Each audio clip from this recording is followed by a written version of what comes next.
Good morning, everyone. My name's Mark Steer. I'm the Executive Director of the Pennsylvania Policy Center and its associated advocacy campaign, Pennsylvanians Together.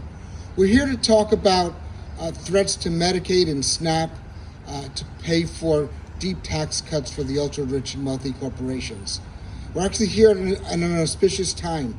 This week, the House Committees on Energy and Commerce, Agriculture, and Ways and Means will be meeting tomorrow and Wednesday to formulate the budget reconciliation bill, which is the vehicle to extend the Trump tax cuts from 2017, make additional tax cuts for the ultra-rich and wealthy corporations, and to cut Medicaid and SNAP. We have not known very much about what the Republicans, and this is totally a Republican production in Washington, intend to do with regard to Medicaid and SNAP. But late last night, we got a preliminary draft of the House Energy and Commerce Committee's proposals for Medicaid, and they're very scary reading. I'm going to start the event by talking about what we expect, and then I'm going to turn it over to local people in the 1st Congressional District, which is represented by Brian Fitzpatrick. According to the Congressional Budget Office analysis of the proposal, the draft proposal that the House Energy and Commerce Committee released last night, roughly 17 million Americans will lose their health insurance over the next 10 years, as this proposal calls for cuts in Medicaid spending of $715 billion over that time period. Extrapolating from the overall national cuts to what we know the impact on Pennsylvania is likely to be, that means we're likely to face a loss of 650,000 to 680,000 people who will no longer have health insurance in this state. And in terms of the 1st Congressional District, represented by Brian Fitzpatrick, we're expecting a loss of 35,000 people who will lose Medicaid because of these provisions. That is a very big chunk of the people who get Medicaid in the state. About 2 million people get Medicaid in the state, so we're talking about a 35 to 40% cut in Medicaid recipients because of this legislation. We'll have, right now in this congressional district, 115,000 or so people get Medicaid. We're talking about a cut of 35,000 of them, also about a 30% cut. The good news about this bill is that it avoids some of the deep structural changes, such as reducing the federal share of funding or putting per capita caps on Medicaid expenditures. But it wheedles away at the ability of people to get health insurance in so many different ways that the net effect on the number of people who are getting insurance in this district and this state of Pennsylvania is almost as bad as the worst things they could have done.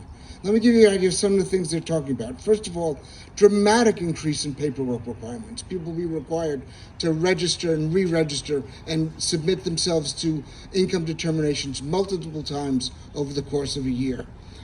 New copays of $35 per visit or more for people seeking health insurance. A provision that allows people on Medicare to utilize Medicaid to pay for things that Medicare does not cover, or to pay for copays in Medicare, will be eliminated. So a lot of this program will directly impact senior citizens in Pennsylvania, in this district and across the country. Now, some of these things may not seem so terrible. Work requirements and the paperwork issues, but Republicans are the ones who are always talking about red tape, who say we want to reduce paperwork, we want to reduce what stands between people and their government. And what they have done with the ideas they put forward last night is to massively increase paperwork, make it far more difficult for people to get on Medicaid and stay on Medicaid. And keep in mind that we're talking about people who are by and large poor, who are often disabled, who have mental health issues, and many of whom are senior citizens. That is, we're talking about the most vulnerable people in this country, this state, and this congressional district. People who, instead of needing more red tape and more barriers to getting social services, need help getting those services. So this is, as Representative Frank Pallone, who's the the Democratic ranking member on the House Energy and Commerce Committee said earlier this morning, this is a catastrophic attack on the availability of health care for the people of this country. And it's certainly the people of this congressional district in Bucks County and slightly beyond it in DeMonco will not escape from the terrible impact these proposals will have for people. And what is it all for? To pay for part of the cost of extending tax cuts that overwhelmingly go to the richest people in this country. And by the way, they're not going to even pay for all of them. Instead, they're going to increase deficits radically over the next 10 years. So that's the story about what we expect is going to happen. It's a really devastating story. But I'm going to stop here. I'm going to turn it over to people from this community who can speak to what this means for them, for their constituents, for their friends, for their neighbors. And I'm going to start with Bob Harvie, who's a Bucks County Commissioner. Thank you, Mark. I want to thank those people who are gathered here today. Just last week at our Commissioners meeting, we noted that this is Older Americans Month. And it's recognized as Older Americans Month because 60 years ago this month, the Older Americans Act was passed, which built on the foundation started almost 90 years ago when the Social Security Act was passed. And it marked a commitment to especially some of the most vulnerable people in our community. Our senior citizens who helped build this nation literally with their hands, with their service, with their energies, made us what we are today. And now here we are talking about turning our backs on them. These cuts will do real damage here in Bucks County. There are about 90,000 Bucks County residents who rely on Medicaid. There are over 40,000 Bucks County residents who rely on SNAP. Particularly when it comes to SNAP, a large number are children. And we know, as you heard, that many people who rely on these benefits are not only obviously senior citizens, but also people who suffer from either intellectual or physical disabilities. And so the idea of a work requirement, I understand obviously that Florida is legalizing child labor. Are we now going to have work requirements for children who are on SNAP or Medicaid? Are we going to have work requirements for senior citizens or people who suffer from a disability of some type? Is that the kind of work requirement we want? Is this what makes America great? I don't think cutting benefits to children makes our country great. I don't think cutting benefits to senior citizens makes our country great. I don't think cutting benefits to people who have a disability makes our country great. I think what makes our country great is that all of us collectively look out for those people, help those people, care about those people, because they are Americans like us. And if we really care about making America great, that's what we will do. Just a few miles from here is Neshaminy Manor Nursing Home. It is county-owned. It is the largest nursing home in Bucks County. It is ranked by U.S. News & World Report as one of the best nursing homes in the nation. We're very proud of the staff who work there, the residents, over 300 of them who live there. Half of those residents are there because of Medicaid. If these cuts go through, there is literally no other place for them to go in this county or, quite frankly, any other county. And so at a time where we're talking about how do we help those who are the working class, middle class people who make up the majority of this nation, how do we do that if we're turning our backs on them and turning them out into the streets? So obviously it goes without saying, we call on Congress, those who have level heads, those who actually do care, to put aside party, put their country first, put their citizens first, and do what's right when it comes to these cuts, and say, no, we're not doing these. We're not taking a chainsaw to our social benefits network in this country. So thank you.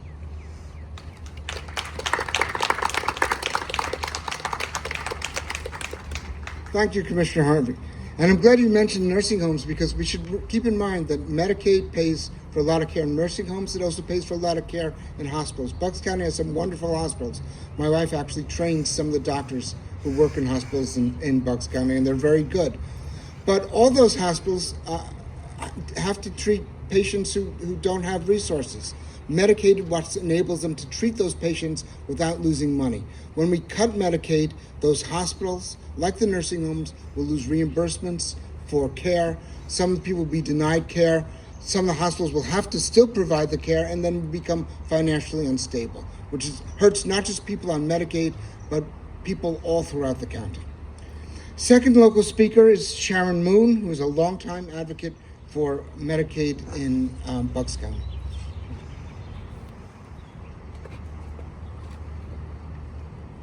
Good morning. My name is Sharon Moon. I live in Lower Makefield Township. Trump and Brian Fitzpatrick are searching for a way to at least partially pay for, I think, a $5 trillion tax cut for the wealthiest among us. They've zeroed in on Medicaid. I'm here to speak out against that reversed Robin Hood scheme. My dad had Parkinson's. 13 years ago, my husband and I built an addition to our home for my parents to live with us. 7 years ago, I had to stop working because my parents needed me. About a year and a half ago, my mom died. A month later, at that time, I have 3 kids, 2 girls were away at school, my son lives on his own. One night, my husband and I awoke to a loud banging noise. We ran downstairs. My dad had knocked over his recliner and was pulling it into his bedroom. I looked behind him and I saw overturned chairs, his mattress, his bedding. He had taken pictures up off the wall. And he said to me, "Robbers came and told me I had to do this." Late-stage Parkinson's can cause delusions. We told him he's safe. We put things back where they belong and we put him to bed. He's 86. His tremors are so severe he has to walk with a walker. He falls a lot. We're very familiar with the emergency rooms around here. I'm afraid to go back to sleep. Wandering around at night becomes a norm. My dad needs help bathing, eating, dressing, toileting. We've hired someone to help us a few hours a day, but it's not enough. It's more than we can manage. I start looking into nursing homes and getting a home health aide for at night. I'm thinking we'll be fine. My dad has a pension, he worked his whole life, and Medicare. I'm wrong. Nursing homes cost $118,000 a year, and home health costs more. His pension is tens of thousands short. With 2 kids in school and the fact I've taken myself out of the workforce to help my dad, we can't swing it. I feel helpless until I find out that my dad can get Medicaid, even with the pension, so long as we apply the pension to the cost. I can breathe. My dad died suddenly from a medical device complication a few months later and before we needed Medicaid. But it was there for us and for him. I don't want to oversell it. I wish we were talking about making Medicaid stronger, not how we can take away from it. It was a lifeline to us, and I also know it's a lifeline for the overworked and underpaid people that work at nursing homes and in home health care, the working poor. Cutting Medicaid will hurt them too. When Donald Trump talks about people with disabilities like my father, he sounds disgusted. It's one of the ugliest things about Donald Trump, and it is so wrong. My dad remained my dad as his Parkinson's progressed, and taking care of him only deepened my love for him. Donald Trump doesn't understand something like that because he doesn't seem to have empathy. Brian Fitzpatrick doesn't stand up to Trump and his callousness. He speaks around Trump, gingerly choosing words that don't upset the bully that leads the party to which Brian remains loyal.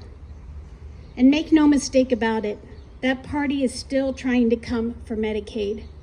Now it's getting harder because people like me and the people here are all speaking out against it. At least 17,000 seniors here in our district rely on Medicaid. I think we're saying 60% of nursing home residents in Pennsylvania rely on it too. Pennsylvanians don't accept the GOP and Trump's plan to shred the safety net to pay for rich people's tax cuts. I demand Brian Fitzpatrick and the GOP stop making deficit-exploding tax cuts for the wealthy The most wealthy among us, they're a number one priority. I demand they protect Medicaid.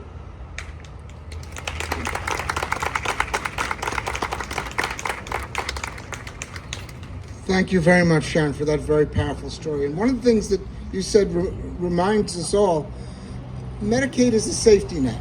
It's not a way of life for very many people.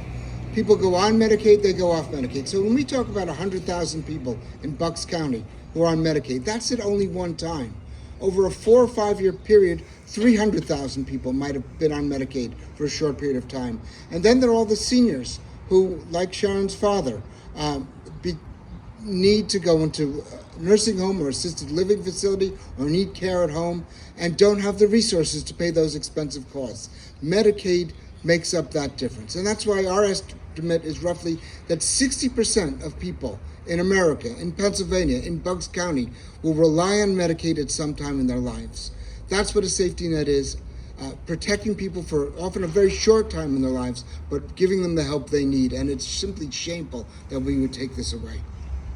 Our last speaker from Bucks County is Eileen Hartnett, Albillar, the Bucks County Clerk of Courts.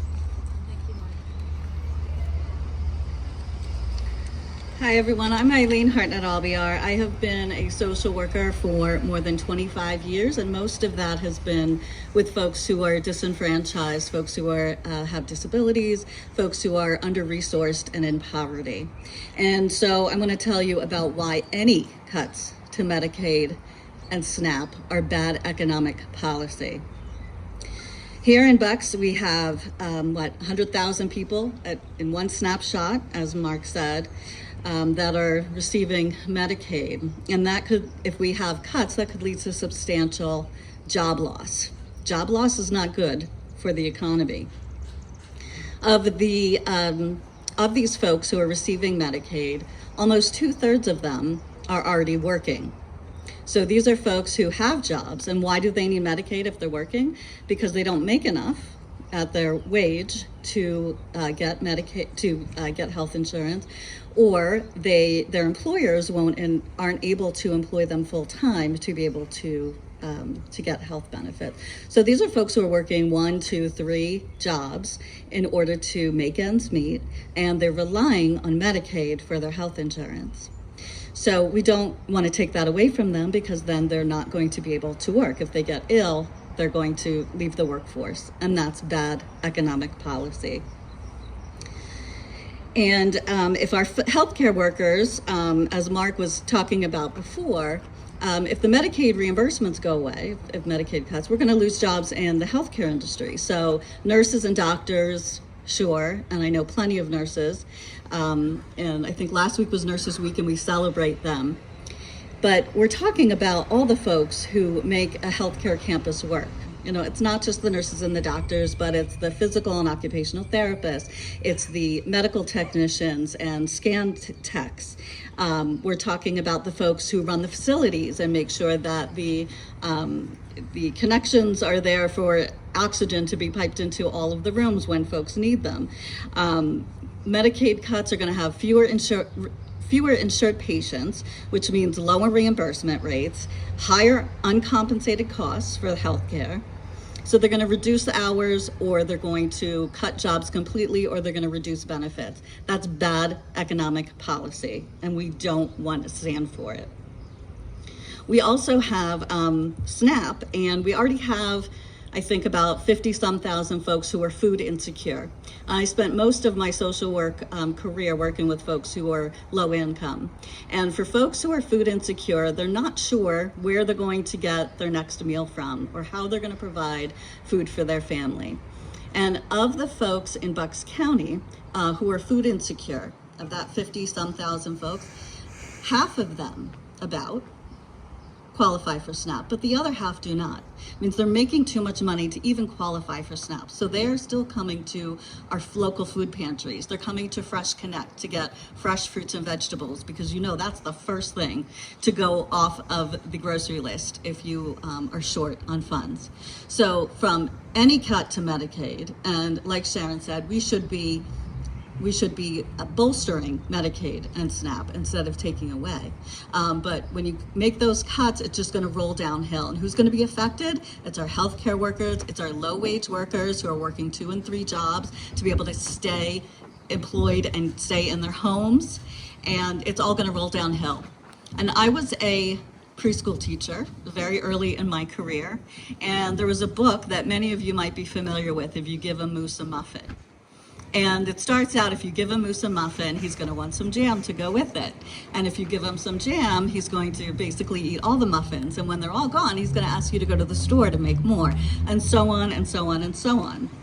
And, you know, he makes a mess of the house and all these things. And what someone described the story is that if you give a moose a muffin, it creates a chaos of requests, leading to a comical escalation of events, and the house is a complete mess. And this all reminds me of that story, that we should not be giving the congressional moose any crumbs of a muffin from Medicaid or from SNAP, because they're just going to want more, and it's going to roll downhill and affect all of us in Bucks County. So let's not give that moose any of the muffins.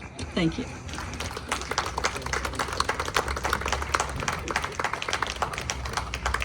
I loved reading that book to my daughter. Thank you for bringing it into the conversation. That pretty much wraps it up. I want to thank Commissioner Harvie, Clerk Albillar, Sharon Moon for speaking today about so powerfully about how dramatically these cuts to Medicaid and cuts to SNAP will affect people in Bucks County. These kind of cuts are something we simply cannot allow to happen. We need to demand that Congressman Fitzpatrick oppose them. It'll only take 3 members of the United States House on the Republican side to stop these things happening. We're calling on him to be one of them, to protect the people he represents in this very district. Thank you all for coming. Thank all the people who've joined us today. But Medicaid, SNAP are overwhelmingly popular across the country, across the state, and across the district. And these good people taking time out of their day in very hot sun to stand with us, I think, is proof of that. Thanks, and have a good day.